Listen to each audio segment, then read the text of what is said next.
kasih Pak Pontas, dan kita akan melihat ringkasan pasal 4 minggu yang lalu.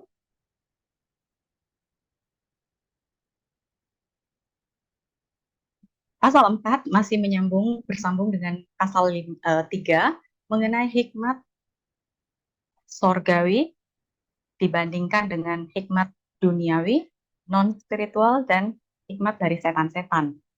Nah, kalau kita lihat dari pasal yang ketiga, di situ ada guru, sesuatu yang sifatnya eksternal, kemudian ada lidah yang menjadi sarana atau prasarana, tetapi sebenarnya yang bersumber dari dalam hati, yaitu keinginan yang menimbulkan iri hati, perbuatan jahat, dan seterusnya. Nah, sejajar dengan hal ini, pasal 4 juga tetap membahas mengenai hikmat sorgawi dibandingkan dengan hikmat duniawi yang non-spiritual atau dari setan. Sehingga dikatakan dari manakah datangnya sengketa. Terjemahan bahasa Indonesia mengatakan sengketa, tetapi terjemahan bahasa Inggris dari NAS mengatakan itu wars, perang di antara kalian yang berjuang di dalam tubuhmu atau parts of the body. Nah, jadi sengketa itu sejajar dengan guru, terus kemudian di antara kalian dan juga di dalam diri kita itu anggota-anggota tubuh dan bersumber dari keinginan. Keinginan dan hikmat itu bersifat personal tetapi dampaknya komunal. Bahkan dikatakan keinginan dunia atau persahabatan dengan dunia ini disebutkan di dalam pasal yang keempat ayat 4 sebagai pezinah. Ya. Terjemahan bahasa Indonesia itu halus mengatakan tidak setia, tetapi terjemahan bahasa Inggris mengatakan pezinah. Nah, di sini kita lihat bahwa Abraham sahabat Allah, tapi ironisnya keturunannya merupakan sahabat dunia yang menjadikan dirinya adalah musuh Allah. Kemudian kita ingat kembali di dalam pasal yang ketiga dikatakan ada 3 sumber hikmat dunia, kemudian dari hawa nafsu manusia, dan dari setan-setan. 3 hal inilah yang menjadikan seseorang menjadi sahabat dunia atau menjadikan musuh Allah. Kemudian ayat yang ke-6 dikatakan Allah menentang orang congkak. Mengapa Allah menentang orang congkak? Diskusi kita minggu yang lalu mengatakan, ya karena kesombongan membuat orang tidak bisa untuk menerima kesalahan, tidak bisa menerima koreksi, dan membuat orang tidak melibatkan Allah dalam perencanaannya. Di ayat yang selanjutnya di dalam pasal yang keempat, bagaimana kita melawan iblis atau melawan hal-hal yang dari dunia ini? Ada 6 langkah. Pertama, tunduk kepada Allah, kemudian lawanlah iblis, mendekat kepada Allah, mentahirkan kelakuan dan menyucikan hati, kemudian dikatakan tangisilah kemalanganmu, berduka cita dan meratapi, kemudian merendahkan diri kepada Allah. Urutan-urutan ini harus berurut, jangan dibolak-balik ya. Bagaimana kita bisa melawan iblis kalau kita belum tunduk kepada Allah? Demikian. Baik, kita akan lanjutkan di pasal yang kelima dan serahkan kembali kepada Pak Philip Chia untuk mengajar kita dan kitab Yakobus pasal yang kelima. Silakan Pak Philip. Terima kasih. Ya, kita akan membahas dalam pasal yang kelima. Pasal kelima ini merupakan pasal yang terakhir dari kitab Yakobus. Jadi pasal yang terakhir dari kitab Yakobus, dan dia jadi menarik ini kitab Yakobus karena meskipun ini ada repetisi di dalam pasal 5 ya, tetap dia bicara tentang orang kaya, ya kan? Bapak Ibu bisa lihat di sini ada orang kaya, dia mengatakan, orang kaya, gitu. Orang kaya, meskipun dia bicara tentang ada orang kaya, ada orang kaya, nanti ada orang miskin juga di sana.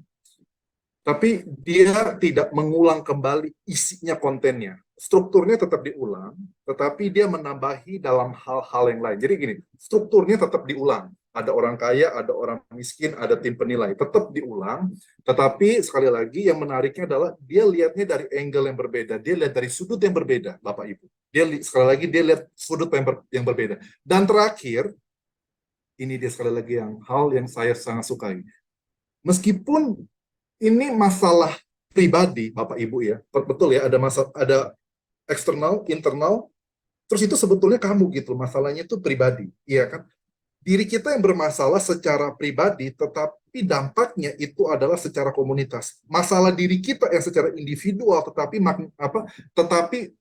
dampaknya itu kepada komunitas. Jadi, ini dia, Yakobus ini nambahin, kamu harus bertobat secara individu, bukan hanya kamu harus bertobat secara individu, tetapi komunitas. Nanti dikasih tahu, komunitas pun juga ikut harus membantu. Inilah komunitas Kristen. Ketika ada orang yang bukan hanya sakit, tetapi ada orang yang tersesat, itu juga harus kamu secara komunitas itu, kamu harus membantu mereka. Kamu harus menyatakan kesalahan mereka supaya mereka bisa kembali. Jadi sekali lagi, meskipun persoalannya itu bersifat pribadi, tetapi ya kan sekali, persoalannya bersifat pribadi dan itu mempengaruhi komunitas. Tetapi komunitas itu juga harus membantu pribadi ini menyelesaikan masalah pribadinya sendiri. Nah, kurang lebih seperti itu, saudara sekalian. Nah, kita sekarang akan lanjutkan di dalam, sekali lagi, ini perintah terakhir dari Yakobus, nasihat-nasihat terakhir. Jadi, saudara sekalian, di dalam pasal 5, dia melihatnya itu karena pasal 5, pasal terakhir. Betul Bapak Ibu ya? Pasal 5 itu merupakan pasal yang terakhir. Jadi, saudara sekalian, perhatian nggak Bapak Ibu? Pasal 5 merupakan pasal terakhir. Menariknya apa, Pak Pontas? Perhatiin nggak? Last days, coming, di hari terakhir, in the day, satu hari ya kan, hari penghakiman, hari apa mereka itu akan dipotong-potong. Bapak Ibu perhatikan nggak? Jadi pasal 5, sekali lagi, ini pasal terakhir. Dan Yakobus dengan bijaksananya, dengan apa namanya, dengan diinspirasikan oleh Roh Kudus, dia itu membahas, hey, kamu harus hati-hati Bapak Ibu, ya kan? Hati-hatinya apa? Karena ini alasan secara eskatologikal, ya, eskatologi gitu. Jadi ini alasan ini bersifat tentang akhir zaman. Ini bersifat tentang masa depan. Sekali lagi, dia memerintahkan sekarang, bukan hanya memerintah. Kenapa alasannya? Alasan itu bukan bersifat sekarang, tetapi bersifat masa depan. Jadi dengan kata lain, kenapa kita harus bertobat? Kita harus berubah. Kenapa? Karena itu bukan hanya berkenaan dengan masa kini kita, masa sekarang, tetapi juga berkenaan dengan masa depan. Nah, itu berkenaan dengan masa depan. Nah, sekarang kita lihat, ini disampaikan ya. Sekarang, dia bilang, datanglah sekarang, orang-orang kaya, dia bilang. Dia bilang gini, orang-orang kaya, dikatakan apa, saudara sekalian, menangis. Ya, maksudnya, meratap dan menangis lah. Ya, kan? Akan penderitaan-penderitaanmu yang akan datang. Sekali lagi, penderitaan-penderitaanmu ini akan datang. Oh, saudara sekalian, penderitaan-penderitaanmu ini akan datang. Bandingkan dengan Yakobus 1 ayat 10 sampai 12. Yakobus 1 ayat 10 sampai 12 yang menjadi masalah, yang menjadi penghukuman itu siapa Bapak Ibu? Itu adalah pribadi orang kaya itu, betul ya? Pribadi orang kaya itu seperti ini, seperti ini, seperti ini. Itu jadi yang ditegaskan. Jadi hukumannya itu adalah penghakiman itu kepada orang kaya itu sendiri. Tetapi ketika masuk ke dalam pasal 5, nah ini menarik nih. Ketika masuk ke dalam pasal 5, Yakobus tidak bahas lagi pribadi orang kaya ini. Kenapa? Karena sudah dibahas di pasal 1. Jadi dia bahas apa Pak Pontas? Dia bahas tentang kekayaannya. Kekayaannya, ya kan? Dibilang apa? Telah busuk dan pakaian-pakaianmu. Kamu punya emas, kamu punya silver, ya kan? Itu dibahas begitu banyak Bapak Ibu. Jadi segala yang kita miliki. Jadi gini, ketika kamu, ini dia sekali lagi ya, ini fokusnya ini bukan masa. Yakobus itu Bapak Ibu ingat ya, jangan salah paham lagi. Sebetulnya kekayaan, rich, ya kan, atau richness itu bukan masalah loh, Bapak Ibu ya. Jadi Bapak Ibu jangan salah berpikir, jangan salah mengerti maksud Yakobus. Jadi kita nggak boleh kaya, kita harus miskin, enggak. Permasalahannya bukan itu. Ini cuma triggernya, ini cuma eksternalnya doang. Tapi masalah utamanya apa? Hati kita. Selalu ya, dari pasal 1, pasal 2, pasal 3, pasal 4, sekarang ke pasal 5, kembali lagi. Jadi permasalahannya adalah bukan status kamu yang kaya. Sekali lagi, permasalahan bukan masalah apa Bapak Ibu, bukan kamu punya kekayaan. Sekali lagi, masalahnya bukan harta benda kamu, bukan status kamu, tapi masalah hati kamu itu yang menjadi masalah. Gitu loh. Dan itu dikasih tahu, hey, kalau kamu menaruh hati kamu kepada status kamu, hukumannya di pasal 1. Tapi kalau kamu menaruh, nah ini menarik ya. Kalau hati kamu taruh kepada kekayaan kamu, Kita kan ada dua ya, jabatan dengan apa itu? Dengan apa namanya itu? Dengan pendapatan. Nah, itu dia. Kalau kita fokusnya kepada jabatan, hukuman kita di pasal 1. Kalau kita fokus kita kepada pendapatan, masalah kita di mana? Ayat yang kelima, ayat yang ketiga. Iya kan? Bahkan dia bilang pendapatan kita ini akan, dia bilang, akan sekali lagi, ini masa depan, akan memakan daging kita seperti api. Iya kan? Kamu menyimpan ini di last days, di hari-hari terakhir. Jadi saudara sekalian, hey, kalau kita, ini kita kalau misalnya kita jadi orang kaya, tapi hati kita bermasalah, sekali lagi, bukan masalah kekayaannya, bukan masalah statusnya, bukan masalah pendapatannya, bukan itu kata Yakobus, bukan. Tapi kembali ke hati. Tapi kalau ketika hati kita bermasalah, maka status kita akan menjadi bumerang buat kita, akan habis, dan juga kekayaan kita juga akan habis. Nah, hatinya itu di mana kita bisa tahu hati kita bermasalah, Bapak Ibu? Perhatikan. Ayat yang ketiga, lihat, dia bilang kan, upah yang telah dicuri oleh kamu. Betul ya? Yang telah dicuri oleh kamu, Bapak Ibu. Ini jadi permasalahan ini, ini dia kan. Ini bukan orang, jadi sekali lagi, ayat 4 ini membantu kita. Jadi ini bukan semua orang kaya, bukan, tapi orang kaya yang hatinya itu buruk gitu. Jadi upah yang harusnya menjadi bagian daripada pekerja-pekerjanya, ya kan, pekerja-pekerjanya, ya kan, banyak lagi. Jadi ini korupsinya banyak, Bapak Ibu. Korupsinya bukan hanya dia memakan satu gaji, apa namanya, satu pendapatan dari pekerja saja, tapi banyak pekerjaan. Dia bilang kan, jadi hey, kamu perhatikan hati kamu itu begitu tamak. Kamu itu kepada orang lain, perhatiin nggak, Bapak Ibu? Selalu permasalahan diri kita, meskipun itu bersifat individual, ketamakan itu meskipun bersifat individual, tetapi dampaknya, hasilnya bersifat komunal. Pasti merugikan komunitas, merugikan orang lain, merugikan jemaat, merugikan universal gitu. Bapak Ibu perhatiin ya. Ya kan, diambil oleh kamu, dicuri oleh kamu, ya kan, dan kemudian Bapak Ibu, ini menarik, bersifat eskatologi, ya kan, kemudian dikatakan apa Bapak Ibu,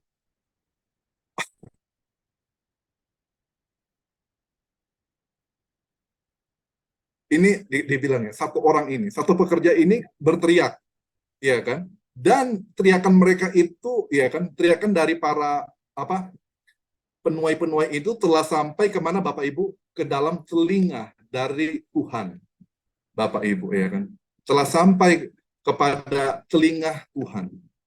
Apa namanya, Yahweh Sabaoth. Bapak Ibu pernah dengar nggak istilah Sabaoth? Pak Pontus pernah dengar nggak istilah apa itu Sabaoth? Kalau nggak salah Laskar ya, atau bagaimana? Hakim. Begitu, Laskar. begitu ya Bapak Ibu. Gimana Bapak Ibu? Belum pernah Hakim dengar ya, ya Pak. Yahweh? Yahweh Sabaoth. Itu saya mau lihat itu terjemahannya apa ya? Apa terjemahan dari apa? Oh, itu dia. Jadi terjemahan beberapa Inggris itu adalah The Lord of Hosts. Jadi, Bapak Ibu, ini Sabaoth ini artinya Bapak Ibu ya, perhatiin ya. Ini kalau terjemahan harafiahnya, literalnya, Sabaoth itu adalah armis. Nah, Bapak Ibu ketika dengar armis, teringat pada apa Bapak Ibu? Angkatan perang, Betul. Kepada bagian apa dalam kitab Yakobus? perang. Pasal 3, 4 juga. Betul. Khususnya pada pasal 4, karena banyak armis. Dia bilang, kamu tahu nggak? Dia bilang, iya kan? Kalau kamu punya dosa, dosa itu yang akan berperang, iya kan? Dosa, karena dosa individual itu di dalam hati kamu, itu membuat, itu di hati ya, itu dosa pribadi kamu di dalam hati itu yang membuat apa anggota-anggota tubuh kamu itu berperang. Betul Bapak Ibu ya? Perhatiin nggak? Jadi di hati ada dosa nih, dosa di hati, kemudian membuat apa Bapak Ibu? Perang. Perangnya di mana? Tubuh, betul ya? Anggota tubuh. Bukan hanya di anggota tubuh kita berperang, mulut kita berperang, pikiran kita berperang, tangan kita berperang, kaki kita berperang, tapi juga apa? Menurut pasal 3, pasal 4. Itu juga perang antar apa Bapak Ibu? Komunitas. Nah, ini dia Bapak Ibu. Makanya Bapak Ibu perhatikan nggak? Ini Yakobus ini sangat concern gitu. Hey, dosa yang kamu miliki dalam hati kamu itu bukan hanya akan bukan hanya akan apa ya? Bukan hanya akan bekerja, bukan hanya akan berdampak kepada anggota tubuh kamu, seluruh hidup kamu secara pribadi, tapi juga seluruh komunitas yang kamu tinggal di sana. Nah, itu akan berperang. Nah, menariknya apa? Ketika kamu membuat peperangan ini kan, perang di tubuh kamu, di komunitas kamu, dikatakan apa? Tuhan, perhatiin nih, ini kata the Lord, ya kan, of Sabaoth, ya kan, Yahweh Sabaoth itu. Ini pertama kali muncul. Pertama kali muncul dan satu-satunya muncul di dalam kitab Yakobus. Kenapa? Hei, kalau kamu seperti ini, kamu tidak bisa bertobat, hati kamu bermasalah, dan akhirnya mengakibatkan seluruh anggota tubuh kamu bermasalah, dan mengakibatkan komunitas yang kamu berada itu bermasalah, karena ada peperangan-peperangan, maka Tuhan, Bapak Ibu, apa? Tuhan sendiri akan menjadi lawan kamu. Perhatiin nggak Bapak Ibu, permain kata-katanya. Tuhan sendiri akan melawan kamu, karena kamu itu sumber peperangan. Peperangan di komunitas, di keluarga kamu, di pelayanan kamu, di gereja kamu, dimanapun kamu itu jadi sumber peperangan. Kamu itu jadi sumber peperangan. Karena kamu jadi sumber peperangan, maka Tuhan sendiri yang akan berperang melawan kamu. Bapak Ibu perhatiin ya ini ya. Dan ini bandingkan juga dengan dua ayat apa namanya dengan Pak Pontas dengan dengan Yakobus. Yunus lagi. Yakobus 2 Pak Pontas ya. Ayat 6 dengan 4 apa dengan 6 sampai 7 dikatakan apa? Orang-orang kaya ini yang menarik ya kan? Orang-orang biasa ini ke pengadilan begitu loh. Yang ini dia, jahat sekali. Jadi jahat bukan hanya mereka itu mencuri, mengambil upah dari pekerja-pekerjanya, tapi melemparkan orang-orang lain ini yang tidak bersalah ke pengadilan dan menghina nama Tuhan. Makanya Tuhan sendiri, ya kan, karena mereka berperang dengan diri mereka sendiri, mereka berperang melawan komunitas mereka berperang melawan Tuhan. Ayat yang ke-7, pasal 2. Perhatiin nggak Bapak Ibu? Ini semua nyambung Bapak Ibu. Ini semua nyambung. Kita harus melihat meskipun pasal 2, pasal 5 itu dipisahkan pasal 3, pasal 4, tapi ini semua nyambung, memberikan informasi yang utuh. Maka Tuhan sendiri yang akan melawan kamu. Begitu kan? Bapak Ibu sampai sini lihat ya. Lalu berikutnya dikatakan apa? Engkau tinggal. Untuk apa Bapak Ibu? Engkau tinggal untuk apa? Pak Pontas?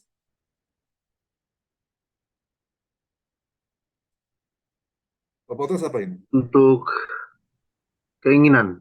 Betul. Perhatiin nggak? Ada keinginan dalam ayat yang kelima. Kemudian ada sinonim. Iya kan? Sinonimnya apa Bapak Ibu? Di dalam ayat sebelumnya. Nah, ini ayat sebelumnya. Pasal 4. Iya kan, Bapak Ibu? Berarti nih ada kata apa? Kau menangis lagi, ya kan Bapak Ibu? Lalu berikutnya, ini dia, itu dia. Tapi, nah, perhatiin nggak? Ada kata harap. Nah itu dia, masalah keinginan. Betul ya, ada masalah harapan, keinginan lagi Bapak Ibu. Ada masalah jealous lagi, ya kan, dari segi hati. Lalu berikutnya apa? Ada masalah keinginan lagi, pressure. Bapak Ibu perhatiin nggak? Ini semua nyambung. Ya kan, engkau hidup untuk keinginan-keinginan ini. Sehingga keinginan-keinginan ini, saudara sekalian, yang merupakan, apa Bapak Ibu, menurut pasal 3, ini merupakan hikmat dunia, hikmat iblis, dan hikmat diri sendiri ini dia. Karena kamu hini. Perhatikan Bapak Ibu, Yakobus itu pakai kata-kata itu sangat precise dan dia sambungan. Hei, karena hidup kamu itu dikuasai oleh keinginan-keinginan yang berasal dari dunia, keinginan-keinginan yang berasal dari diri sendiri, keinginan-keinginan yang berasal daripada iblis. Makanya kamu akan berperang gitu. Kamu berperang dengan bukan hanya dengan diri kamu sendiri, tapi berperang dengan komunitas kamu dan kamu berperang melawan Tuhan, ya kan? Kamu memiliki keinginan Bapak Ibu, apa Bapak Ibu ya kan? Untuk keinginan seperti ini seperti binatang gitu loh. Ini menurut Yakobus sih, pakai Yunaninya gitu kan. Kamu memiliki apa keinginan di dunia dan tinggal ya kan dengan begitu mewah. Tinggal mewah nggak masalah, tapi karena keinginan inilah gitu loh. Ya kan Bapak Ibu, ini bandingkan dengan 1 Timotius 5 ayat 6. Ya kan? Dan engkau ya kan menumbuhkan hati engkau. Sekali lagi ada kata hati. Hati. Bapak Ibu lihat ya. Keinginan, hati, harapan, jealous, semuanya apa? Hati. Jadi Bapak Ibu perhatiin nggak? Seluruh pasal 1 sampai 5 itu semua terkoneksi. Nggak ada yang pisah-pisah itu. Nyambung. Jadi Bapak Ibu ketika gali itu jangan dipisah-pisahkan. Iya kan? Hatimu di hari, apa Bapak Ibu? Hari pemotongan gitu kan. Perhatiin, ada kata lagi. Ya kan? Engkau menghakimi. Perhatiin nggak Bapak Ibu? Engkau, jadi bukan hanya, dia nggak cukup gitu. Bapak Ibu perhatiin nggak? Dosa itu dari hati, itu seperti virus Bapak Ibu. Dia meningkat, dia nggak pernah bisa diam. Dia meningkat. Dari yang pertama, dia hanya hidup untuk diri sendiri, kemudian dia merugikan orang lain. Bukan hanya dia merugikan orang lain, tapi apa? Dia sampai membunuh. Perhati nggak Bapak Ibu? Ada kata membunuh. Gitu loh. Dia membunuh gitu loh. Membunuh orang benar. Bahkan membunuh orang benar yang orang benar ini sama sekali tidak melawan. Jadi dia pasrah. Jadi kok bisa begitu tega begitu Bapak Ibu? Bisa begitu tega ketika ada orang yang pasrah, ada orang yang tidak melawan, ada orang yang diam tapi dia melawan begitu Bapak Ibu. Karena apa Bapak Ibu? Sekali lagi, ini dosa ini Bapak Ibu ini meningkat, terus meningkat, meningkat, meningkat, meningkat, meningkat, meningkat. Ya kan seperti dosa ini seperti di pasal 1, seperti yang disampaikan di dalam pasal 1. Betul ya pasal 1? Betul ya Bapak Ibu ya? Betul nggak sih? Betul nggak sih Bapak Ibu? Tipikal diseret. Betul. Iya kan? Pasal 1 ayat berapa Bapak Ibu? Ayat 14 hingga ayat 15, ya kan? Gitu. Karena dosa itu bukan hanya membawa kematian. Pasal 15 kan dosa itu membawa kematian kepada siapa Bapak Ibu? Kepada diri sendiri kan. Betul kan Bapak Ibu ya? Betul ya? Tapi Bapak Ibu ya ini sama konsisten. Karena engkau juga akan membawa diri engkau kepada hari penghakiman, pemotongan gitu. Engkau akan dipotong-potong. Betul. Dosa itu yang kamu lakukan itu akan berdampak negatif kepada diri kamu sendiri. Engkau akan membunuh diri kamu sendiri sebetulnya. Betul ya? Tapi menariknya adalah sekali lagi, dosa itu bukan hanya bersifat individual tetapi dampaknya meskipun itu bersifat individual tapi dampaknya apa? Bu Leni? Dampaknya komunal. Betul, komunal. Bukan hanya itu bersifat diri sendiri, tetapi itu akan bersifat komunal. Engkau akan membunuh sesamamu. Ya kan, orang benar akan dibunuh. Perhatiin nggak Bapak Ibu? Jadi dosa itu membawa kematian, seperti Yakobus pasal 1 dan pasal 5. Tapi pasal 1 itu bersifat pribadi, dosa akan membunuh diri kamu sendiri, dan pasal 5, dosa akan membunuh orang lain juga. Bapak Ibu perhatiin ini. Komprehensif nih Bapak Ibu ini. Pasal 5 ini, jadi ini meskipun ini nasihat terakhir dari Yakobus, tapi ini melengkapi semuanya gitu. Seluruh skema pemikiran Yakobus ini. Oke, kita lanjutkan Bapak Ibu ya. Kita lanjutkan. Aduh, saya hapus dulu ini. Tadi sekali lagi saya tadi sampaikan Pak Pontas, tadi ayat 1 sampai 6 itu bicara bersifat apa? Bersifat apa itu tadi?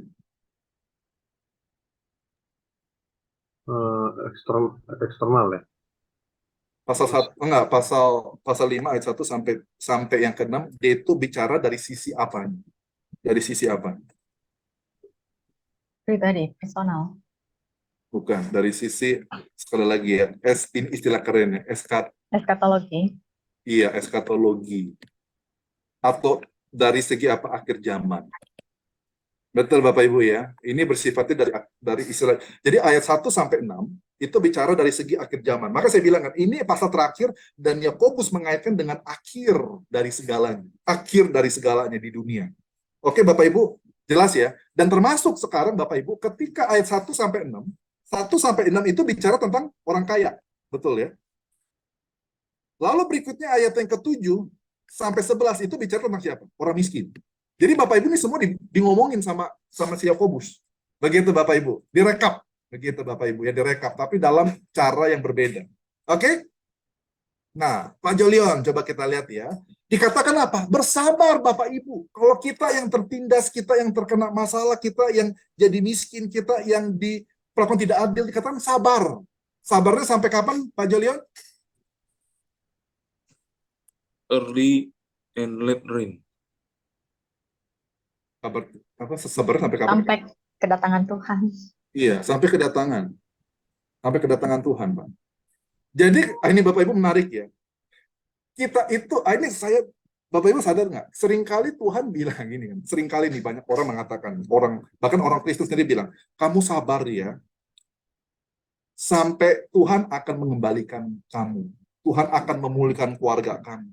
Tuhan akan memulihkan finansial kamu. Tuhan akan memulihkan kesehatan kamu. Tuhan akan memulihkan pekerjaan kamu. Tuhan akan memulihkan pelayanan kamu. Tuhan akan memulihkan gereja kamu dan sebagainya. Sampai Tuhan. Betul ya? Tapi masalahnya betul ada kata Tuhan. Tapi Bukan kedatangan berkat itu yang kita nantikan. Bukan kedatangan berkat Tuhan yang di dunia itulah yang kita nantikan. Oh, aku percaya, aku sabar sampai Tuhan memulihkan kehidupan aku. Bukan. Tuhan bilang, lu tunggu sampai Tuhan Yesus datang yang kedua kali. Jadi kita sabar bukan sampai kondisi kita dipulihkan, tapi kita sabar sampai Yesus datang yang kedua kali. Kita sabar bukan sampai ketika pekerjaan kita dipulihkan, tapi kita sabar sampai Yesus datang yang kedua kali. Itu berat. Jadi kita itu kadang menunggu, yaitu dia. Makanya Bapak Ibu sadar nggak? Kenapa? Nah, ini dia nih. Kenapa? Bapak Ibu pernah sadar nggak? Pernah terpikir nggak? Pernah bertanya nggak? Kenapa ya, Pak Pontas? Kok kita sepertinya orang Kristen zaman ini, kok kita nggak terlalu mengharapkan Yesus datang kedua kali ya? Kayaknya nggak terlalu wah gitu. Iya kan, kayaknya nggak terlalu dikotbahkan, nggak terlalu diajarkan, nggak terlalu semangat Yesus datang kedua kali. Kayaknya kita nggak terlalu semangat, Bapak Ibu. Kenapa? Karena kita fokusnya kepada siapa, Bapak Ibu? Kepada dunianya. Berkat di dalam dunia, bukan kepada Tuhan. Itulah menjadi permasalahan kita, Bapak Ibu. Kita fokus kepada pemulihan kita di dunia, bukan pemulihan kita ketika Tuhan datang, pemulihan rohani. Bagi kita, berkat secara jasmani itu lebih indah daripada berkat rohani. Tapi beda itu sama Yakobus. Yakobus bilang, enggak loh. Enggak. Kita sabar sampai kedatangan Tuhan. Makanya kita perhatiin nggak, kalau ada penderitaan dibilang apa? Tuhan datang yang kedua kali, Tuhan datang yang kedua kali. Itu dan zaman Alkitab, betul Pak Pontas ya. Tapi kita bilangnya apa? Kalau kita sekarang, zaman sekarang ketika kita ada penderitaan, kita bilang apa? Tuhan tolong sembuhkan aku, Tuhan tolong berkati aku, Tuhan tolong gitu kan. Beda, kita tidak lagi mengharapkan kedatangan Tuhan, tapi kita mengharapkan kedatangan berkat Tuhan. Bukan Tuhannya yang kita harapkan, tapi berkatnya yang kita harapkan datang. Nah, Bapak Ibu, ini perhatiin ya. Makanya sekarang umat Tuhan tidak lagi terlalu semangat dengan kedatangan Tuhan, menantikan kedatangan Tuhan. Apalagi kalau kita kaya, buat apa Tuhan datang? Gue udah sukses kok di dunia. Nggak menantikan gitu kan. Semakin kita kaya, semakin kita takut Tuhan datang. Semakin kita diberkati, semakin kita takut Tuhan datang. Karena semua akan hilang. Betul ya? Tapi kalau kita melihatnya itu dari sudut pandang Tuhan, akhir zaman dan Tuhan, yang kedatangan Tuhan itu menjadi fokus kita. Ketika kita ada penderitaan, kita tahu penderitaan kita bisa berharap kepada Tuhan. Kita menantikan kedatangan Tuhan. Karena kedatangan Tuhan ini ketika datang, kita semua akan hilang. Penderitaan kita akan hilang, habis semua. Ya kan? Jadi makanya kita senang. Makanya orang kaya, iya kan? Kalau kita perhatikan dari zaman ini, kita bingung. Mereka nggak menantikan kedatangan Tuhan. Kenapa? Karena kalau kedatangan Tuhan berarti hilang semua. Kekayaan mereka hilang, semuanya hilang juga. Iya kan Bapak Ibu? Hilang gitu kan. Karena kedatangan Tuhan. Gitu loh. Jadi sekali lagi Bapak Ibu, apakah kedatangan Tuhan Yesus yang kedua kali sungguh-sungguh menjadi doa kita di zaman ini? Atau kita bilang Tuhan bukan kedatangan Tuhan, tapi kedatangan berkat Tuhan, berkat finansial, berkat keluarga, berkat kenyamanan, itu boleh sih. Tapi apakah kita lebih mengharapkan kedatangan berkat Tuhan daripada Tuhannya itu sendiri? Kedatangan siapa yang kita harapkan, Bapak Ibu? Kalau Yakobus bilang, kamu bertahan sampai Tuhan Yesus datang. Kalau Tuhan Yesus belum datang, kamu tetap sabar, Bapak Ibu. Tetap sabar. Iya kan, Bapak Ibu? Gimana, Pak Pontas? Mantap, Pak Pontas. Oke. Lalu berikutnya ada alasannya. Ini saya nggak bahas. Kenapa seperti ini? Saya nggak bahas ini. Karena kita akan bahas terlalu panjang. Oke. Lalu berikutnya, Pak Pontas, ini diulang lagi. Bukan hanya sabar, Bapak Ibu. Bukan hanya sabar di dalam penderitaan. Bapak Ibu, Bu Iin, sabar, Bu. Sabar di dalam penderitaan. Bukan hanya sabar, Bapak Ibu. Tapi apa, Bapak Ibu? Dikatakan apa? Also, apa Bapak Ibu? Gimana Bu Leni? Terjemahannya apa? Bukan Kuatkan hanya sabar. hatimu. Betul. Sekarang pertanyaannya Bapak Ibu, Bu Iin, yang terkasih di dalam Tuhan, kenapa kita harus menguatkan hati kita? Jawabannya begini, Bu. Kalau kita ada penderitaan, kita ada masalah, kita ada kesehatan, kita itu lemah hati. Betul, Bu. Kita kecewa. Kita berkata, Tuhan, aku udah setia sama Tuhan, tapi kenapa seperti ini? Kehidupanku, keadaanku, keluargaku, kesehatanku, kenapa seperti ini? Kita jadi lemah hati. Kita jadi kecewa, Bapak Ibu. Ini saya berdasar mendengar suara saya sendiri. Oke. Jadi mungkin host bisa bantu supaya tidak ini. Oke, jadi itu Bapak Ibu. Kenapa? Jadi nggak cukup hanya sabar. Sabar diulangi 2 kali. Sabar. Tapi bukan hanya sabar, Bapak Ibu. Tapi dikatakan apa? Kuatkan hatimu. Karena kadang ketika kita lihat hidup kita itu nggak ada, sepertinya nggak ada jalan, nggak ada kesembuhan, keluarga kita itu nggak ada, itu kita udah lemah iman. Saya mau kesaksian ini, bukan saya kesaksian sih. Tapi ada teman saya ini, ya saya nggak mau sebut namanya karena Leni pasti tahu. Jadi ada teman saya itu di Amerika Serikat, dia itu dulu cinta banget sama Tuhan. Dia cinta banget, all out banget sama Tuhan.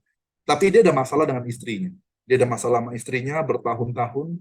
Dia itu setidaknya sudah menikah 5 tahun setidaknya, ya. Setidaknya seingat saya itu. Saya lupa kapan. Padahal dia salah satu teman dekat saya. Jadi dia menikah gitu sudah 5 tahun dan akhirnya dia cerita sama saya begitu. Dia cerita sama saya kalau dia sebelum saya pulang ke Indonesia, dia bilang dia itu sudah ada masalah dengan istrinya. Dan dia sempat mengatakan, kalau saya bukan orang Kristen, saya sudah bercerai. Ini padahal suaminya itu majelis di gereja loh. Sekolah teologi sampai F2, istrinya itu sampai F3 malahan, sekolah teologi. Wah, papa mamanya itu misionaris. Saya nggak mau sebutkan di mana, nanti pasti ini tahu. Bisa cek gitu. Jadi ini saya dengar ini sampai sedih gitu loh. Iya kan, sampai dia berkata mau cerai. Terus beberapa hari yang lalu saya berkomunikasi dengan orang ini, teman ini di Amerika Serikat. Dan ketika di Amerika Serikat ini dia mengatakan kepada saya bilang mungkin kamu bisa doa segala macam. Dia bilang ini, dia sampai ngomong begini loh, saya tidak yakin doa bisa mengubah situasi saya. Bapak Ibu pernah nggak ngalamin seperti itu? Udah terlalu kecewa sama Tuhan, karena apa? Keadaan itu nggak pernah berubah, keadaan itu adanya bukan berubah sih, berubah makin buruk, makin berat, dan akhirnya mengatakan apa? Tuhan, saya kecewa, maksudnya udah nggak bisa lagi. Dan teman saya ini udah lama ternyata, dia pada majelis di gereja, majelis gereja, dan dia mengatakan dia udah lama gitu loh, nggak baca Alkitab, gitu. Udah bertahun-tahun dia nggak baca Alkitab karena kecewa Bapak Ibu. Jadi sabar itu betul Bapak Ibu, tapi nggak hanya cukup sabar, karena dikatakan apa Bapak Ibu, engkau juga harus menguatkan hati. Karena di dalam kondisi seperti ini, masalah semakin lama semakin berat, dan Tuhan sama sekali tidak menjawab.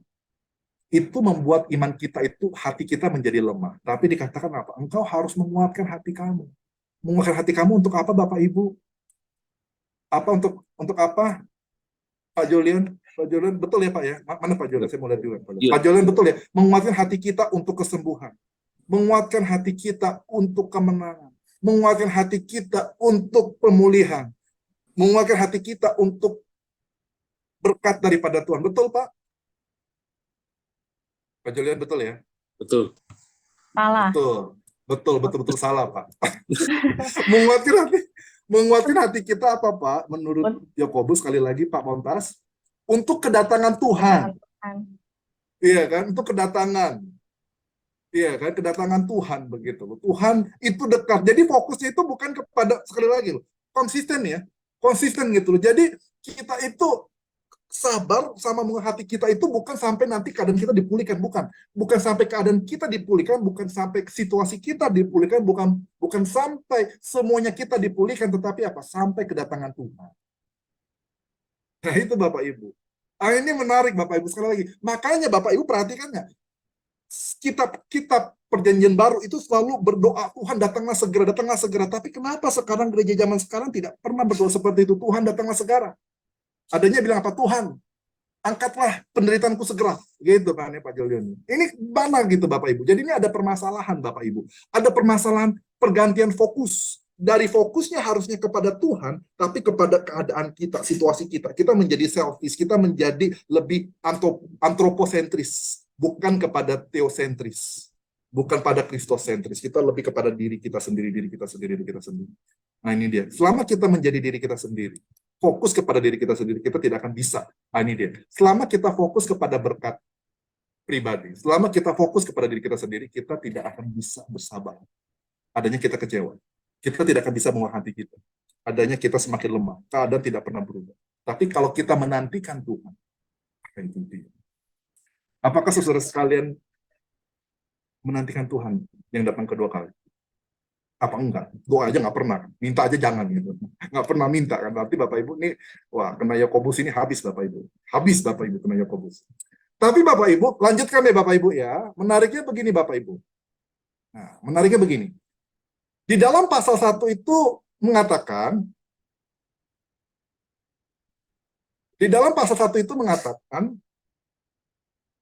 Yang masalah itu siapa Bapak Ibu? Betul ya? Yang masalah itu siapa? Pasal 1, pasal 2. Yang masalah itu apa Bapak Ibu? Masalahnya itu adalah personal ya Bapak Ibu ya. Betul ya? Jadi status itu bukan masalah Bapak Ibu, betul ya? Ingat nggak? Pasal 1 kan kayak gitu kan. Masalah itu bukan status kamu. Bukan masalahnya sekali lagi ya, bukan status kamu itu kaya atau miskin, bukan. Ternyata Bapak Ibu, meskipun kamu kaya, masalah itu bukan pada kekayaan kamu, status kamu, tapi di hati kamu. Kamu itu jadi bisa mencuri. Yang mencuri itu bukan, menarik ya Bapak Ibu, yang mencuri itu bukan hanya orang miskin, tetapi orang kaya pun bisa curi. Itu Bapak Ibu, itu makanya kata-katanya Yakobus itu pinter gitu. Kamu siapa bilang yang mencuri itu orang miskin saja? Orang di bawah saja. Enggak, justru orang kaya pun mencuri, bahkan lebih banyak, tapi istilahnya lebih elegan, bukan mencuri, korupsi. Tapi sama-sama mencuri gitu. Tapi perhatikan deh, istilah yang dipakai oleh Yakobus, kamu sama-sama mencuri. Sekali lagi, kesalahan kamu adalah bukan kaya miskin, tapi masalah hati kamu. Hati kamu yang mengakibatkan kamu mencuri. Hati kamu yang mengakibatkan kamu itu ingin hidup dengan kekayaan kamu itu merugikan orang lain. Betul ya?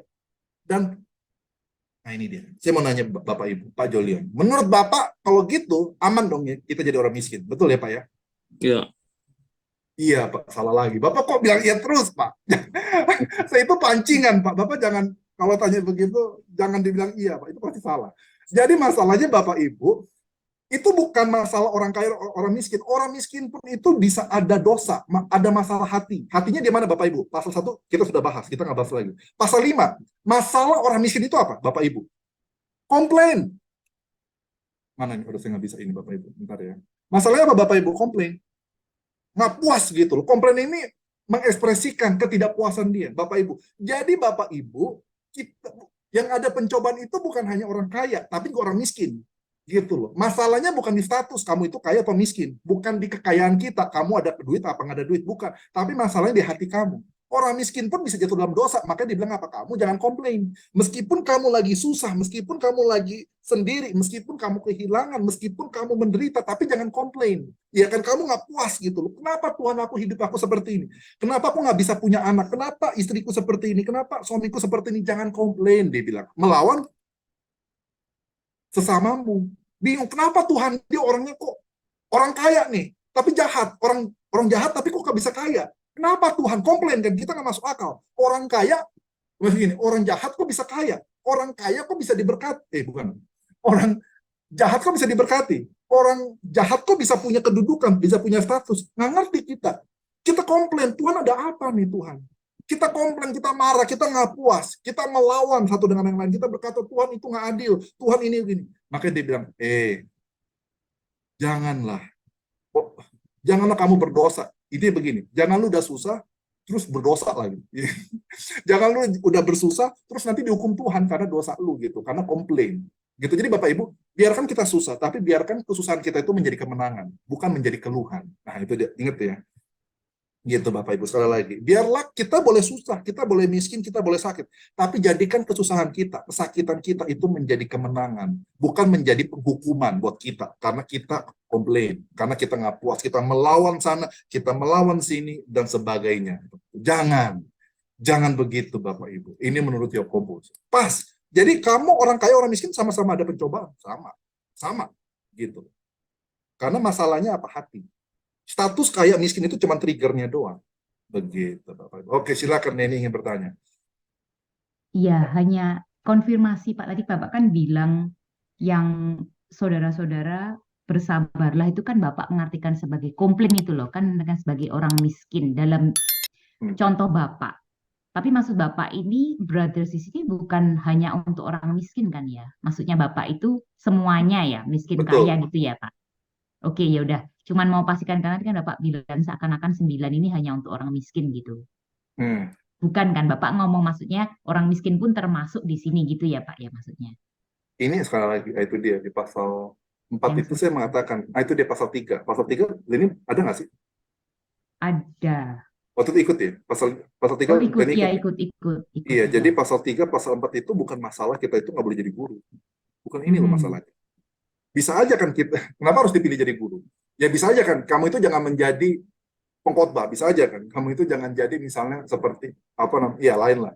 Seperti apa gitu kan, atau pengkhotbah atau apa, atau gembala begitu kan. Tapi ini sekali lagi penekan utamanya itu bukan kepada statusnya sih atau kepada profesinya, ya kan, atau bukan fokus kepada lidahnya, ya kan, karena kan banyak kan orang menyalahgunakan apa, bukan salah tafsir kitab Yakobus, mengatakan ini kitab Yakobus ini bicara tentang lidah, kamu hati-hati lidah. Salah Bapak Ibu, itu bukan lidah, masalahnya hati. Jadi itu cuma triggernya doang. Jadi itu status itu segala macam itu hanya sebagai trigger gitu. Jadi ketika makanya ini ketika dibilang orang kaya, orang miskin itu hanya sebagai trigger. Karena apa Bapak Ibu? Kenapa Bapak Ibu? Lidah itu juga sebagai trigger. Kenapa Bapak Ibu? Perhatiin nggak? Perhatiin nggak Bapak Ibu? Ayat 13. Pray. Pray itu pakai apa Bapak Ibu? Coba Lidah, pakai lidah. Press itu pakai apa? lidah, Call itu pakai apa? lidah. Ada positif loh. Jadi Bapak Ibu jangan salah gunakan, jangan salah mengerti kitab Yakobus. Bukan oh lidah ini kacau, lidah ini kacau, lidah ini enggak, bukan masalah lidahnya kacau, hatinya kacau. Jadi dari hati yang kacau ini akan mengakibatkan kata-kata yang kita keluar, lidah kita itu jadi kacau. Tapi sebetulnya ada kok yang positif ini apa? Pray, pray kan pakai lidah, praise pakai lidah, kok pakai lidah, prayer pakai lidah.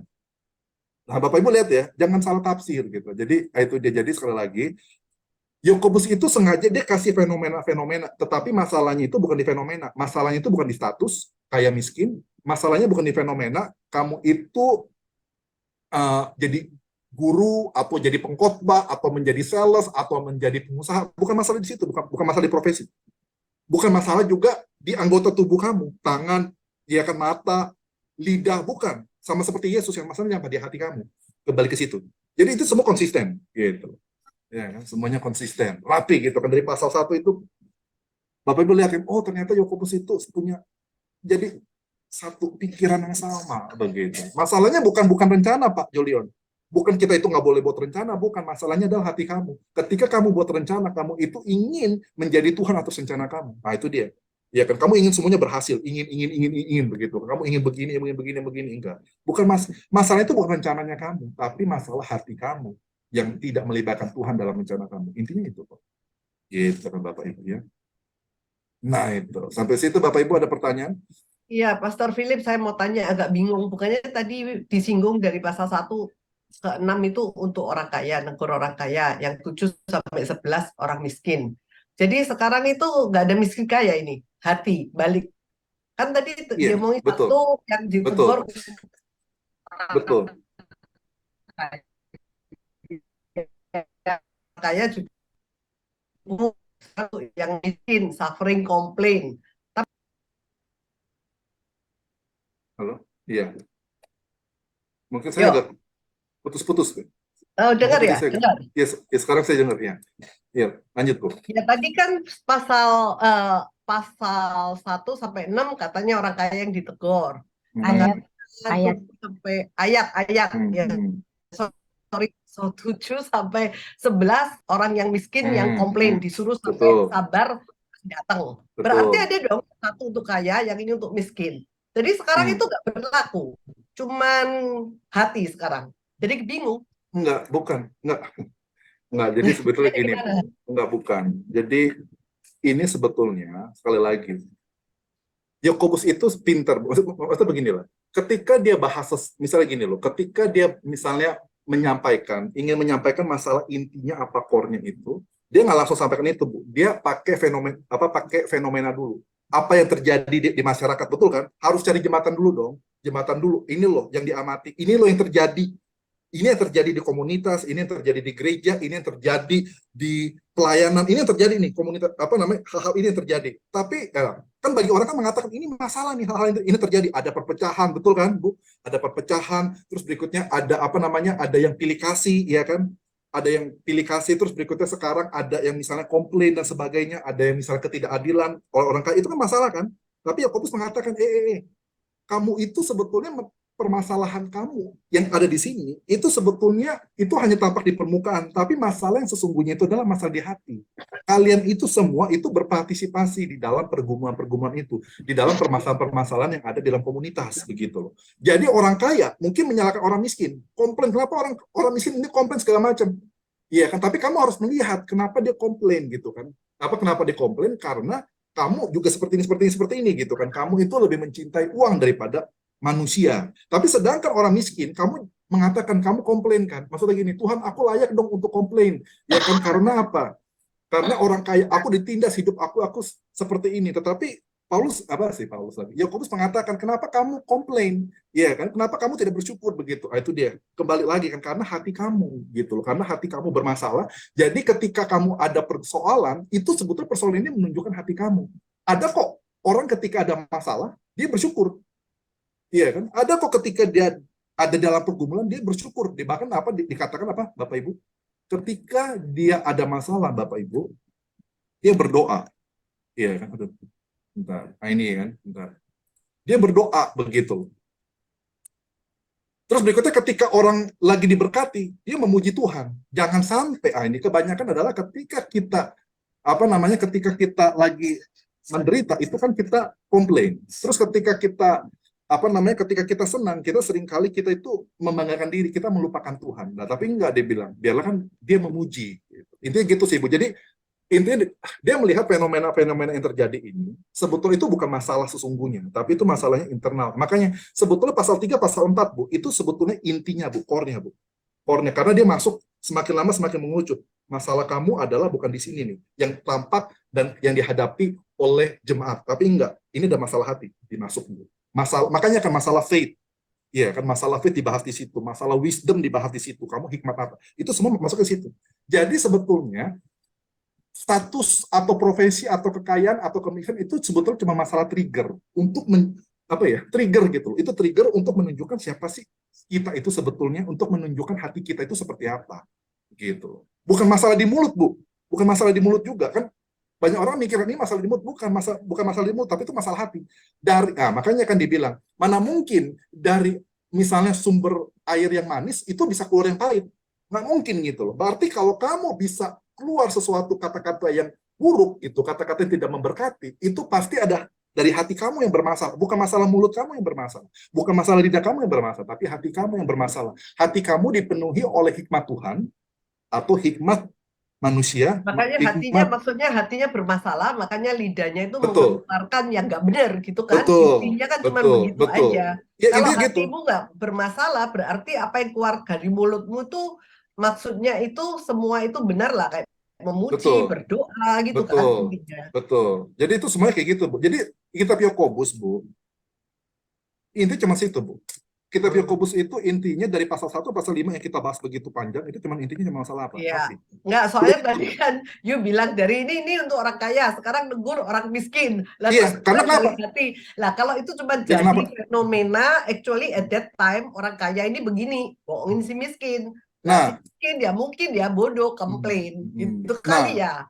Itu bisa kan, we don't know about keadaan jemaat itu. Nah, sekarang begini, kenapa Yakobus itu konsisten, Bu, dari pasal 1 pasal 5, dari pasal 1 pasal 5, khususnya 1 2, khususnya ya, 1 2 5. Dia itu tegur dua-duanya loh. Kaya miskin. Dia tegur dua-duanya. Tidak ada yang dibahas itu. Kesimpulannya dia apa? selalu tegur, Betul. nggak peduli. Kesimpulannya apa? Sekali lagi. Kenapa dia dia tegur dua status yang berbeda ini? Sebetulnya dia itu ingin menyatakan gitu. Dari sini kita udah lihat. Sebetulnya masalah itu bukan di status. Bukan status gitu loh. Kalau misalnya masalah di status, orang kaya masalah di status, saya akan tegur kaya doang. Atau misalnya kalau misalnya masalah di status miskin, saya akan tegur miskin saja. Tapi kenapa saya tegur dua-duanya? Karena ternyata statusnya ini bukan menjadi permasalahannya. Bukan masalah utamanya bukan di status, tetapi masalah di hati mereka itu. Nah itu, simple, Bu. Dari pasal 1, pasal 2, pasal 3, pasal 4, pasal 5, semua sama. Sama, Bu. Gitu. Jadi ketika dia ganti-ganti kalau begini ya ngerti nggak, tadi kan ini untuk ini terus lain ditanya ini untuk semua ya, untuk semua. Jadi terus gimana? Jadi ambil fenomenanya, actually sebetulnya tuh hati si miskin mostly komplain, yang kaya mostly itu gitu kan. Betul. Ya. Jadi yang berdosa itu bukan hanya orang kaya tetapi orang miskin. Yang berdosa itu bukan hanya orang miskin tetapi orang kaya. Yang berdosa itu bukan hanya orang yang diberkati, tetapi orang yang tidak diberkati Tuhan pun juga juga berdosa begitu. Jadi itu bukan masalah berkatnya, bukan masalah statusnya, bukan masalah profesinya, begitu loh. Bukan masalah hal yang kita dapatkan itu, bukan, tapi masalah diri kitanya itu. Nah, itu sih. Oke. Yes, thank you. Jadinya Yakobus simple kan, tapi memang akhirnya kita harus agak lama di awal karena supaya kita bisa ngerti gitu sebetulnya benang merahnya apa sih, kok ngomongin tuh kayaknya muter-muter gitu kan, kayaknya abis topik ini belum selesai, topik ini belum selesai masuk. Kita kadang bingung gitu baca Yakobus ini kok nggak jelas gitu. Nah di sini kita akan lihat nih sekali lagi ya kan? Kamu jangan komplain supaya kamu tidak dihakimi, ya kan? Gitu loh. Sekali lagi kita serahkan kepada Tuhan, ya kan? Tim penilai waktu itu di pasal 2 itu juga ada masalah, ya kan? Dia berusaha menilai, tapi dia bilang kamu jangan nilai deh, biarkan Tuhan saja. Termasuk ini, ketika kita lagi kesusahan, kita itu sangat mudah itu untuk menilai orang. Tapi dia bilang udahlah nggak usah menilai orang lah. Ternyata yang menilai orang itu bukan hanya orang yang sedang diberkati, tapi orang yang sedang bergumul pun bisa menilai orang. Kenapa Tuhan? Betul kan? Orang ini lebih baik daripada saya. Itu kan menilai. Kenapa Tuhan? Emang saya salah apa sih? Sampai orang itu bisa lebih baik pada saya? Gitu. Jadi jangan gitu kan. Tapi dia bilang, jangan kamu komplain supaya kamu itu tidak dihakimi, ya kan? Tetapi dikatakan apa Bapak Ibu? Ambil contoh dari apa? Dari nabi-nabi maupun saudara-saudara, ya kan? Yang mereka itu menderita dan sabar. Mereka menderita dan sabar apa Bapak Ibu? Mereka, Bapak Ibu perhatiin nih. Ini nih. Mereka menderita dan bersabar. Mereka ini, apa yang mereka lakukan? Ayo, Pak Jolion, apa yang mereka lakukan? Nabi-nabi ini loh. Apa yang mereka lakukan? Apa yang mereka lakukan di sini? Nah, silakan boleh nih. Tadi sudah unmute, coba.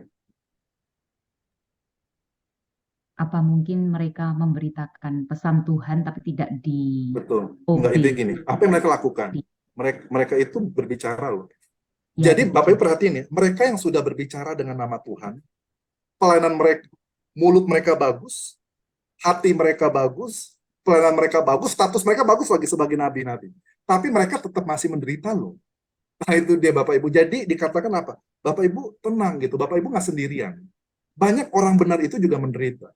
Banyak orang yang sudah melayani Tuhan itu masih menderita. Banyak orang yang sudah mengabarkan Injil gitu kan. Yang berbicara dengan nama Tuhan itu mereka masih menderita. Jadi Bapak Ibu dikatakan apa? Kamu ambil contoh dari sini. Jadi kamu, Bapak Ibu gini. Jadi jangan ambil contoh. Jadi gini, saya itu selalu bersyukur sih. Tuhan itu memberkati saya tuh ada dua. Biasanya ya, ketika saya dalam masalah. Yang pertama adalah Tuhan itu memberkati saya kalau saya dalam masalah, kasih saya berkat. Betul kan? Atau berikutnya Tuhan kasih saya apa? Teladan. Ini bagi saya itu luar biasa.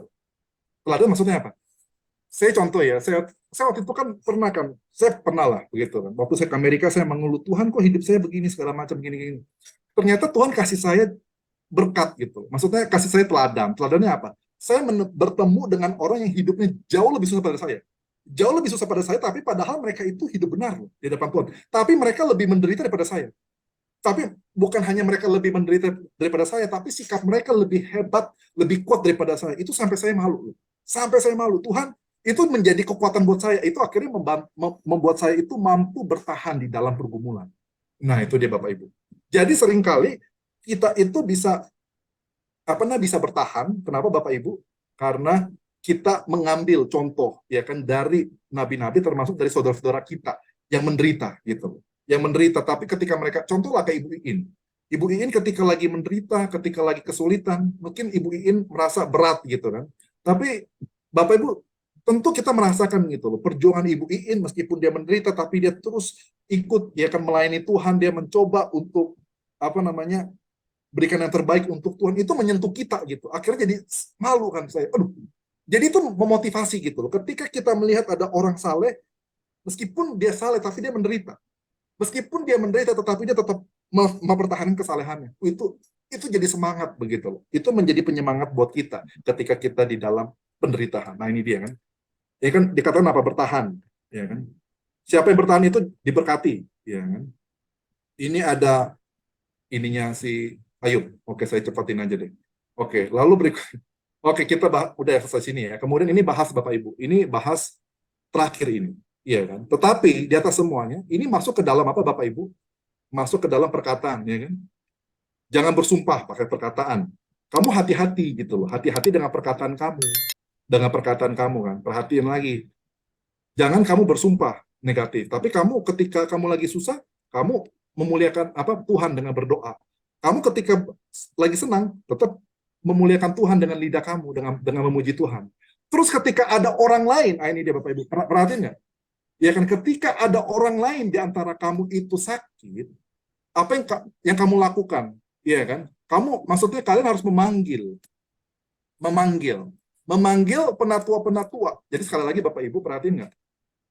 Si Yakobus itu ingin ketika dia bahas tadi secara pribadi kan, individual, terus dia mulai masuk kemana? Komunitas nih. Ya kan, Bapak Ibu perhatiin nggak? Dia mulai pindah, Bapak Ibu harus sadar ini.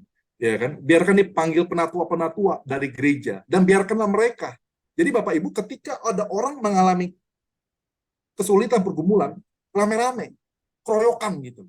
Jadi keroyokan bukan untuk mengeroyok orang itu maksudnya, tapi keroyokan untuk menolong orang itu, keroyokan untuk mendoakan orang itu, keroyokan Bapak Ibu untuk apa? Menguatkan orang itu. Jadi itu nggak bisa sendiri, cukuplah si ini aja, si itu aja cukup. Kita utus saja orang, nggak bisa, kita harus keroyokan Bapak Ibu, sama-sama keroyokan. Yuk kita keroyokan, tapi keroyokan itu bukan gosipin. Bapak Ibu perhatiin ya. Jadi Bapak Ibu memang masalah pribadi mengakibatkan komunitas. Tetapi Bapak Ibu, untuk menyelesaikan pribadi, betul butuh usaha pribadi, tetapi juga butuh bantuan dari komunitas. Nah itu dia Bapak Ibu. Lalu berikutnya dikatakan, biarkan mereka berdoa dan mengurapi dia dengan minyak di dalam nama Tuhan. Saya bahas aja sedikit. Kenapa pakai minyak? Enggak ada, saya nggak usah bahas ya. Kepanjangan, soalnya nanti saya masih ada mau bahas lagi. Nah ini dia. Dan, jadi betul ya Bapak Ibu ya, minyak itu akan menyembuhkan kita, Bapak Ibu. Betul ya? Setuju Pak Jolion? Setuju. Pak Jolion kena jebak lagi. Dia bilang kalau saya ngomong begitu berarti jebakan. Jawabannya bilang aja enggak gitu. Itu terjebak, Bapak. Jadi bukan iman, bukan minyak yang menyembuhkan, tetapi apa? The prayer of faith. Jadi doa gitu loh, doa iman yang akan menyembuhkan orang sakit ini. Tapi Bapak Ibu perhatiin ya, ini iman apa Bapak Ibu? Iman apa? Iman di dalam pasal 2. Iman yang apa? Iman yang aktif, iman yang dinamis. Jadi bukan Bapak Ibu bilang, oh saya percaya dengan iman. Enggak, bukan itu. Maksudnya bukan iman seperti yang orang pikirkan gitu. Enggak, ini iman seperti dalam pasal 2, itu ada koneksinya. Jadi ketika kamu sungguh-sungguh bertumbuh di dalam Tuhan, ketika kamu sungguh-sungguh menghidupi firman Tuhan, ketika kamu sungguh-sungguh ditransformasi oleh Tuhan, iman kamu menjadi aktif, iman kamu itu menjadi dinamis di dalam keseharian kamu. Bahkan bukan hanya iman kamu yang aktif itu akan memberkati kamu di dalam menghadapi semua pergumulan kamu, tetapi juga iman kamu bahkan yang aktif ini akan apa? Juga memberkati orang lain. Perhatiin nggak? Individual, komunal. Betul nggak? Komunal. Jadi masalah individual akan memberikan dampak masalah kepada komunal. Tapi berkat kemenangan secara individual akan memberikan kemenangan secara komunal. Permasalahan Ibu Iin, pergumulan Ibu Iin secara individual itu menjadi pergumulan buat kita juga secara komunal. Tapi ketika Ibu Iin tadi mengatakan, saya sudah minum obat dulu supaya saya bisa ikut. Ibu Iin tuh punya alasan untuk tidur. Ibu Iin punya alasan untuk beristirahat. Tapi Ibu Iin ketika mengatakan, aku mau menang. Kemenangan Ibu Iin secara individual itu menjadi kemenangan kita bersama. Perhatiin nggak Bapak Ibu? Sama seperti ini. Bukan hanya faith yang akan memenangkan orang itu dalam pasal 2 secara pribadi, tapi ini juga akan menyembuhkan orang lain. Jadi bukan hanya sekedar bukan hanya sekedar doa loh. Bukan hanya sekedar doa, tapi doa beriman ini. Iman apa? Iman di pasal 2, sekali lagi konteksnya, perhatiin nggak?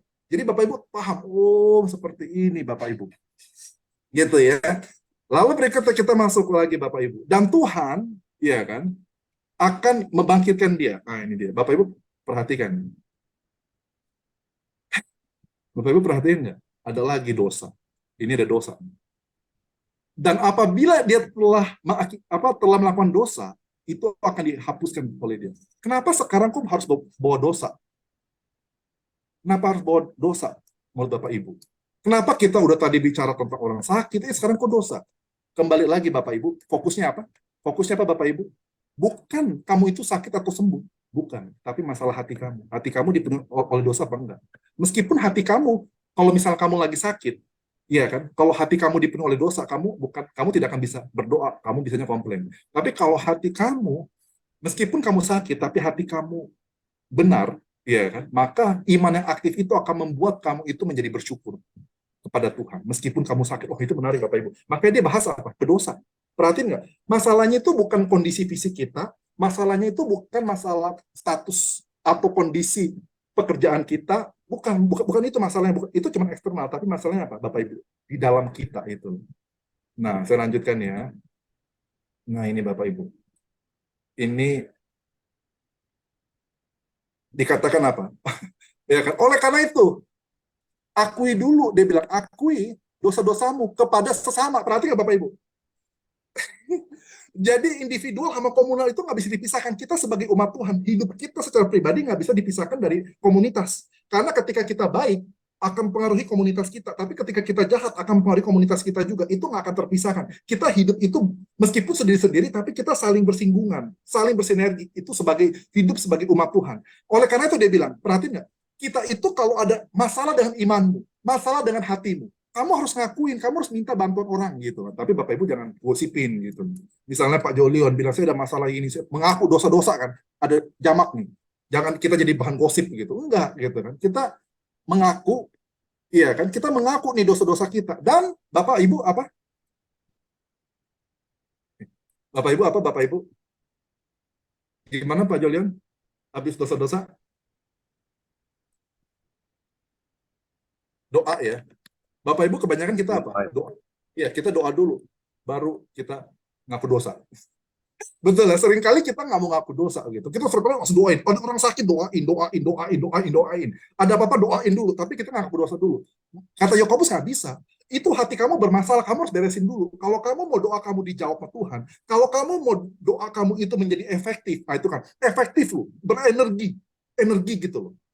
Energes gitu dalam bahasa Yunaninya, itu energi. Kalau kamu mau doa kamu itu berenergi, kamu jangan langsung doa, ngaku dulu dosa kamu, begitu. Beresin dulu hati kamu, selesaikan dulu internal kamu, baru kamu doa. Kita apa? Langsung lata, apa doa dulu. Wah, doa itu pun hanya sebagai formalitas, hanya sekedar pencitraan gitu kan. Tapi enggak, Bapak Ibu harus ngaku doa.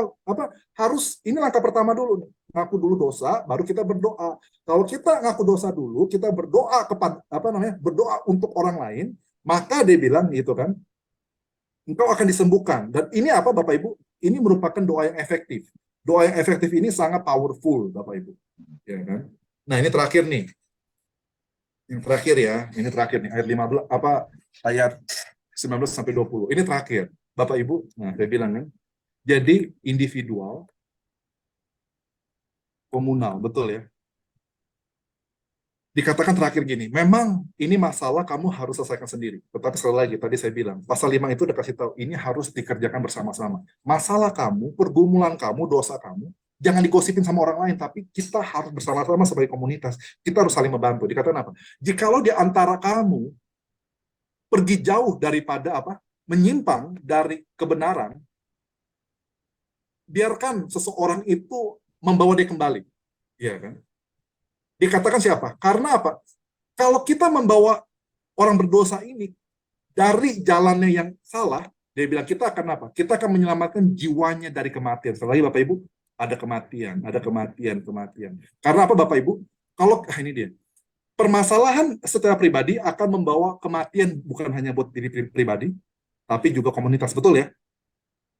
Dan kehidupan ketika kita menyelamatkan orang ini, ya kan? Ketika kita bersama-sama secara komunitas menyelamatkan orang ini dari masalah hatinya, dari masalah internal, kita memberikan dia kehidupan secara pribadi, maka juga akan Bapak Ibu komunitas itu akan hidup. Ketika komunitas itu akan hidup, kita akan membantu orang ini terlepas daripada kematian. Bapak Ibu perhatiin, komunitas dan individu itu nggak bisa dipisahkan.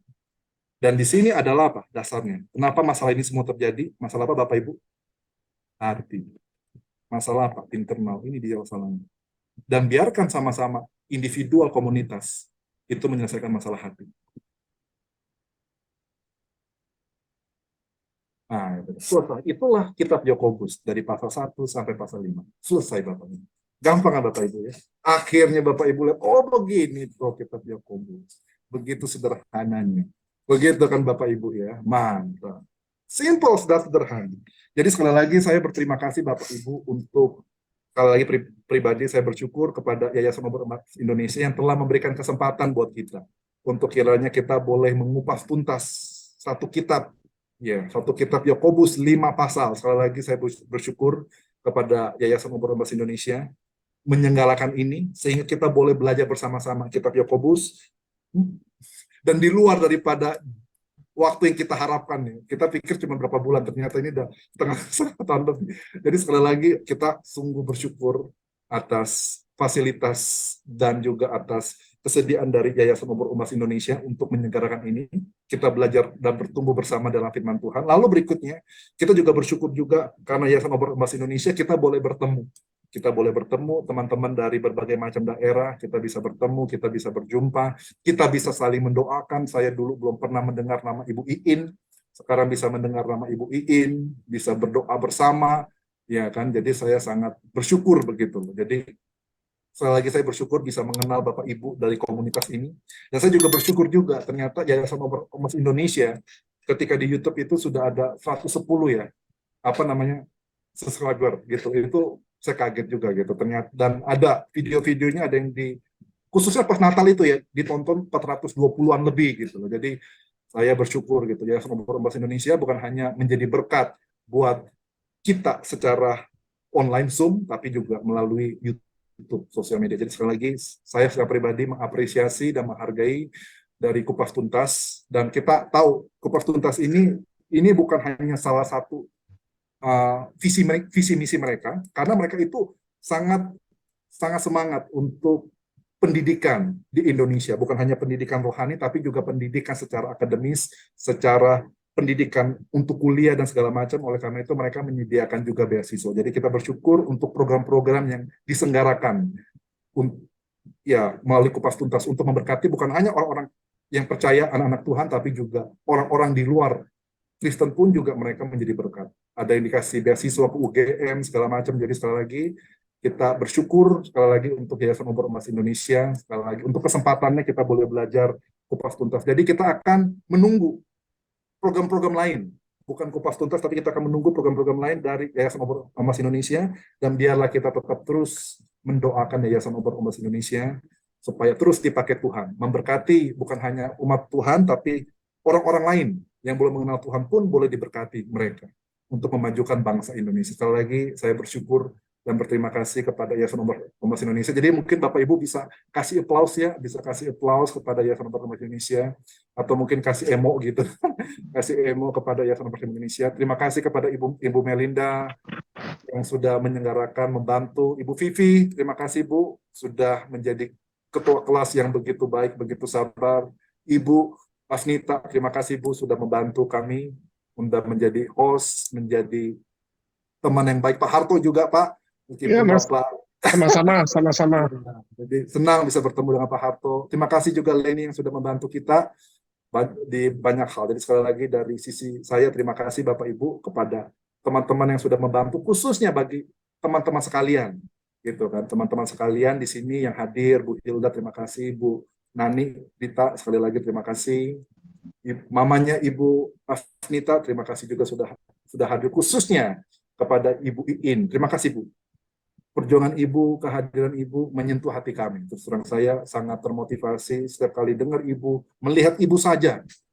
Itu menjadi semangat buat kami. Sekali lagi terima kasih Bu. Sekali lagi kan, melihat penderitaan Ibu menjadi apa ya? Menjadi gas buat saya gitu, menjadi bensin buat saya untuk kita terus menjalani gitu hidup kita dengan pergumulan, kesulitan, penderitaannya yang masing-masing. Sekali lagi terima kasih Bu Iin. Kita akan terus mendoakan Ibu Iin, kami mencintai Ibu Iin.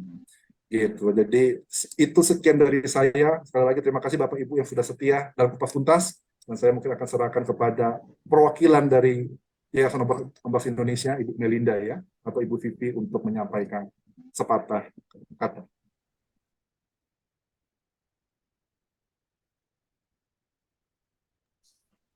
Ya, selamat malam. Terima kasih Pak Philip. Terima kasih buat teman-teman semuanya.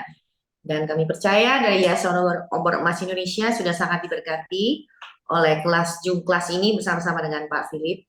Kita sudah belajar bersama-sama sampai Yakobus 5, dan saya percaya kita semua sudah banyak diberkati dan kita belajar lebih mengerti lebih dalam lagi ya akan kitab Yakobus ini.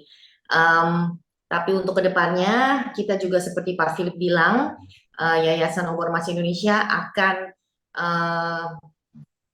dituntun oleh Tuhan untuk bisa membuka misi-misi lainnya. Ya, jadi kita memang banyak bergerak di bidang pendidikan, khususnya yang sudah dipelopori oleh Ibu Melinda. Salah satunya Sensasi Selamatkan Satu Generasi, yaitu program beasiswa untuk semua anak-anak yang perlu membutuhkan biaya untuk kuliah. Dan juga ada banyak hal lain lagi yang saya percaya Tuhan terus akan percayakan untuk Yayasan Obor Emas Indonesia untuk bergerak sesuai dengan tuntunan dan rencana dan juga apa yang Tuhan ingin kita laksanakan untuk kemuliaan namanya. Dan juga kelas ini sementara sampai di sini, kelas kupas tuntas, tapi tentunya tidak menutup kemungkinan buat kita berjumpa kembali di mungkin kesempatan lainnya. Mungkin dengan membuka dan mengupas tuntas mungkin kitab-kitab lainnya. Ya, tapi untuk sementara ini kita akan lebih karena juga kesibukan yang tinggi dari jadwal dari hamba Tuhan, dari juga Pak Philip dan juga dengan kami sendiri dari Yayasan Obor Emas, dan kami semuanya bersyukur sekali lagi berterima kasih untuk sahabat-sahabat yang selalu setia hadir di Zoom line kelas kami ini, dan terima kasih untuk selalu mensupport kami dan mensupport hambanya Bapak Philip Chia di dalam setiap pelayanannya, dalam pengajarannya, dan kami juga selalu mendoakan hambanya. Dan kiranya apa yang sudah kita pelajari selama ini terus kita bawa untuk dalam kehidupan kita sehari-hari. Tidak kita lupakan apa yang sudah kita pelajari. Kita tahu firman Tuhan itu terus akan bertumbuh dan kita boleh bagikan kepada orang-orang di sekitar kita. Terima kasih semuanya. Sebentar akan ditutup oleh Ibu Melinda dan juga akan kita akan diberkati oleh Pak Philip hambanya. Terima kasih semuanya. Terima kasih. Mari Tuhan kita memberkati. bersama-sama berdoa. Tuhan, kami mengucap syukur bahwa selama hampir setengah tahun kita telah belajar dengan kitab Yakobus. Terima kasih atas Kau telah membawa Pastor Philip untuk mengajar kita dan mengupas tuntas setiap kata di dalam kitab Yakobus. Biarlah apa yang telah diberitakan itu menjadi rema bukan buat pengetahuan kita saja, Bapak, tetapi juga buat hati dan pikiran kita.